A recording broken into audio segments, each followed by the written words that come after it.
Il y a toujours eu beaucoup de tensions entre Pierre Moscovici et Arnaud Montebourg, les deux têtes fortes de Bercy, le social-démocrate, comme on pourrait appeler Pierre Moscovici, le patriote économique, comme il s'appelle lui-même Arnaud Montebourg. Il y a toujours eu beaucoup de tensions, mais alors aujourd'hui, on a un clash en direct live, public, violent, à la sortie du Conseil des ministres. Alors je vous en rappelle les épisodes. Nous avons Arnaud Montebourg qui empêche le rachat de Dailymotion par Yahoo. Épisode 2, à la sortie du Conseil des ministres, il se justifie. Il dit que Yahoo est une société, pas avec un peu un air comme ça de mépris, pas très solide financièrement. Et deuxièmement, que Pierre Moscovici a pris la décision avec lui. Épisode 3, Pierre Moscovici dément avoir été particulièrement impliqué, entre guillemets, dans cette décision. Alors, qu'est-ce qui s'est passé? Pourquoi en est-on là?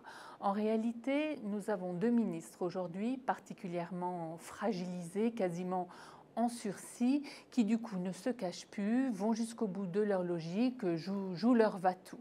Pourquoi? Parce que Bercy, aujourd'hui, dans toutes les rumeurs de remaniement qui courent, il semble qu'il y ait une rumeur particulièrement tenace, c'est la réorganisation de Bercy.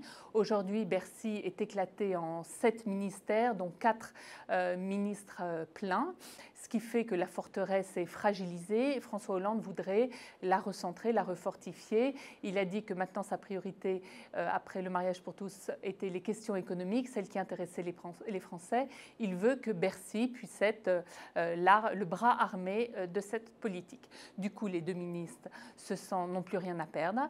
Pierre Moscovici lui-même a dit cette phrase qui a été rapportée par le Journal du Dimanche en Chine: je vais sans doute faire les frais du remaniement. Il n'y croit plus. Si on a deux ministres qui n'ont peut-être plus grand-chose à perdre, on a un président de la République en revanche qui a beaucoup à perdre parce que c'est l'anniversaire de son arrivée à l'Élysée. Il veut aujourd'hui montrer que son gouvernement travaille, que lui est tenace sur la ligne qu'il a essayé de dessiner depuis le début.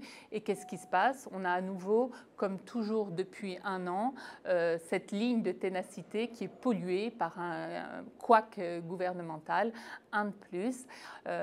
Vous me direz justement, le président de la République veut remanier Bercy en particulier, il a qu'à le faire. Eh bien non, justement, François Hollande n'a de cesse de vouloir reprendre de l'air, remettre son équipe au travail. Pourquoi? Parce qu'il ne veut pas remanier sous la contrainte. Or là, qu'est-ce que font ces deux ministres? Une fois de plus, eh bien, ils le mettent sous contrainte.